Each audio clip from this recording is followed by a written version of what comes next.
कैसे हो मनीष भाई? बहुत बढ़िया। आप कैसे हो? बस ऑल गुड सर। नाइस एक सर। क्वेश्चन था हाँ, बोलिए ना। कि अभी बहुत एनआरआई इंडिया में आए हुए हैं, हाँ। तो बहुत लोगों को इन्वेस्ट करना है। तो उनको समझ में नहीं आ रहा है कि इंडियन इक्विटी या म्यूचुअल फंड में कैसे स्टार्ट करना, इन्वेस्ट कैसे करना। अच्छा। ओके।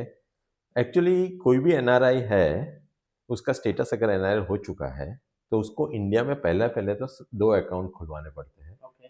वन अकाउंट एनआरओ बोलते हैं उसको, नॉन रेसिडेंट इंडियन। और दूसरा अकाउंट है वो एनआरई अकाउंट है।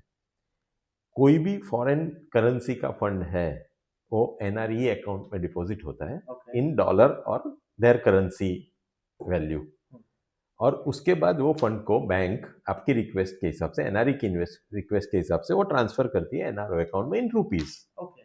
That NRO account is connected to their demat account. Okay. Demat account is one such account where all your investment are there. Okay.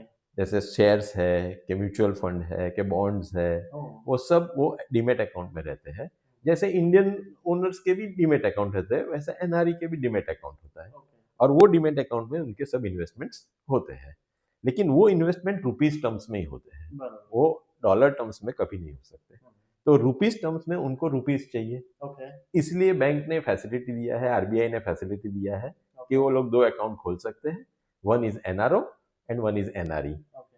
तो NRE में जो पैसा वो वहां से भेजते हैं वो डॉलर या इंटरनेशनल करेंसी में रहता है, और वो फिर कन्वर्ट होता है एनआरओ में as per the request. Okay. और एनआरओ में जो रुपीस में कन्वर्ट हुआ है वो फिर डीमेट में इन्वेस्ट हो जाता है, जो भी आप बाई करते हो सेल करते हो उसके हिसाब से। और ये सब ऑनलाइन है? ये सब पूरा ऑनलाइन प्रोसेस है। सिर्फ बैंक में वेरिफिकेशन के लिए आपको आना पड़ता है। अगर एनआरआई यहाँ है और आए हुए हैं तो उनको ये अपॉर्चुनिटी मिस नहीं करनी चाहिए, एटलीस्ट अकाउंट खुलवा के जाना चाहिए। Oh. Otherwise it will be very hassle to get it done from their country.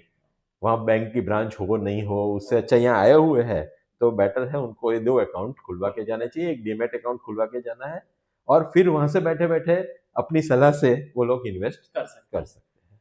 और कितना सेफ है ये? ये एब्सोल्युटली सेफ है, क्योंकि जो भी अकाउंट लिंक है डीमेट के साथ, वो पैसा अगर आप कुछ सेल करते हो तो सेल वाला प्रोसीड्स जो है वो रुपीज अकाउंट में, एनआरओ अकाउंट में जमा होता है। ओके। और एनआरओ अकाउंट में से क्लाइंट की रिक्वेस्ट के हिसाब से वो एनआरई में डॉलर टर्म्स में कन्वर्ट होता है, और डॉलर का पैसा वो वापस वहां ले जा सकते हैं। ओह। ओके। खाली उसमें जो करेंसी का वैल्यूएशन डिफरेंस होता है वो उनको चार्ज लगता है, ओके। लेकिन उससे तो कहीं बेटर रिटर्न उनको इंडियन इक्विटी में से मिल सकता है। राइट। तो वो तो बहुत छोटा एक्सपेंस रहता oh, very good. Thank you. Superb information. है।